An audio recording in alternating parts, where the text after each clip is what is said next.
Welcome to both of you. First of all today, the construction giant Carillion has announced it's going into liquidation. It comes after talks between the firm, its lenders and the government failed to reach a deal to save the company. But what next for the almost 20,000 employees the firm has in the UK and for all the services they're currently providing?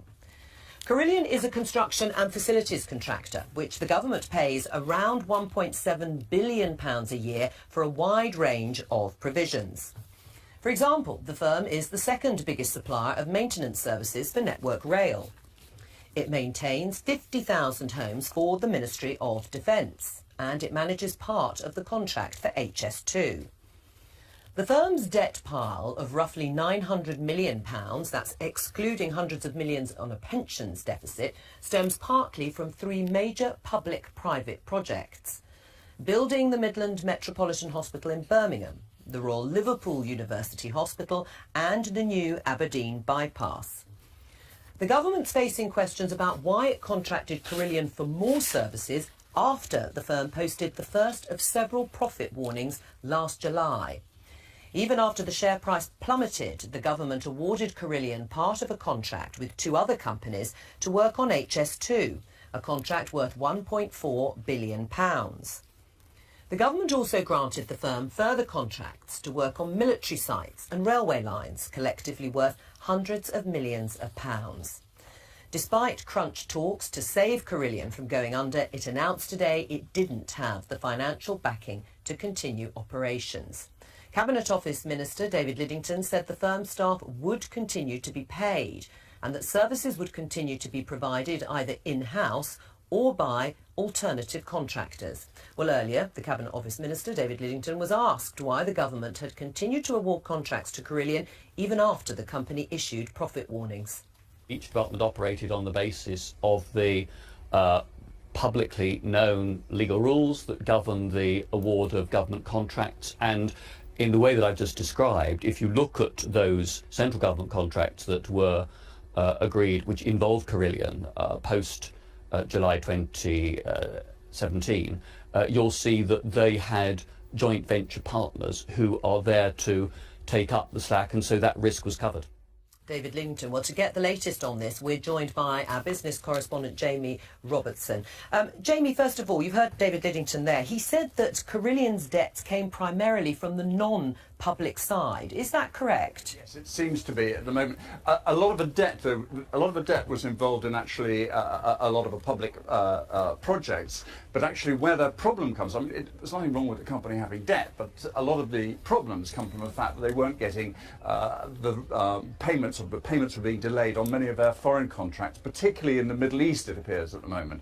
And so they have a cash flow problem where they cannot actually finance their debt. And then the bank said that they asked the banks for an extra £300 million, and the banks basically have said no, and that's why we find ourselves in the situations we're in at the moment. So if the government had refused further contracts back in July when the first profit warnings were posted, what would have been the outcome in your view? Well, I think then the crisis would have happened even earlier. One of the problems you're faced with is when you have a profit warning, how do you get out of it? Well, one of the best ways, of course, is to have new contracts, new profitable contracts, which are going to give you better cash flow, which are going to give you some way of financing your debt. If you don't get those new contracts, well, it'll become more difficult for you to be able to finance those projects, that debt. So, in a way, the fact that they were getting new contracts was a way of helping them, but it simply wasn't enough. The black hole, as it were, in terms of trying to finance their debt was too big. The government is saying, the Number 10 spokesperson this morning has said that contingency measures were put in place once that first profit warning was released. And I take your point saying that actually what they needed were new contracts to keep afloat.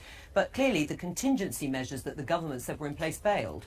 Yes, but it's not so much for contingency measures in terms of actually keeping those projects going. We'll have to see now how effective they are at actually picking up the slack, or picking up the collapsed contracts, how the government can pick them up and how the private sector can pick them up. The real danger, I think, we're going to find here is what the kind of hiatus that occurs between these contracts ceasing, as it were, now, and being taken over either by the public sector or by the private sector. And what happens to those subcontractors, the people who are contracted to do much of this work?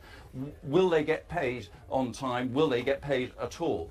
And I think that is where the problems, we simply don't know how big a problem it's going to be. But we're talking about here, I think it's a supply chain which is worth something like £3 billion a year in terms of contracts, both here in the UK and abroad.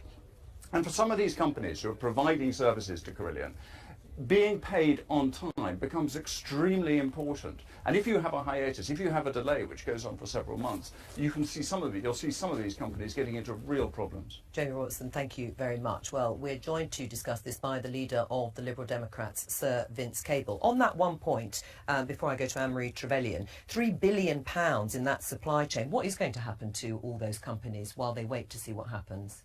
Well, the optimistic outcome is the government takes some of these contracts in-house, retenders, the workforce is kept together. I think quite a lot of the highly skilled people are certainly going to be saved, but there is potentially massive disruption. I mean, I think one of the things we ought to be looking at, the government ought to be looking at, we've got the British Business Bank. You remember we set this up in Coalition. It's there to provide flows of credit for small business, and trying to put in place supply chain finance is something the government could and should be doing. Right, but is there going to be a significant cost to the taxpayer while this process is going on? Well, there is going to be a significant cost to the taxpayer, not least because the taxpayer's taken on the Pension Protection Fund liabilities, which are massive. We're talking 600, 800 million. The pensioners themselves will take a cut from that, but the government's on the hook. I mean, what is so absolutely galling and is going to anger people so much is the taxpayer is going to finish up paying a substantial bill for this collapse, while at the same time, I think the hedge funds have pocketed 300 million, effectively gambling against government decisions. The chief executive of the company, whose misjudgments caused all of this, pocketed, was it 6 million in bonuses, still being paid a full salary. I mean, that's the kind of injustice that does get people very angry about the way that these public sector contracts are let. Right.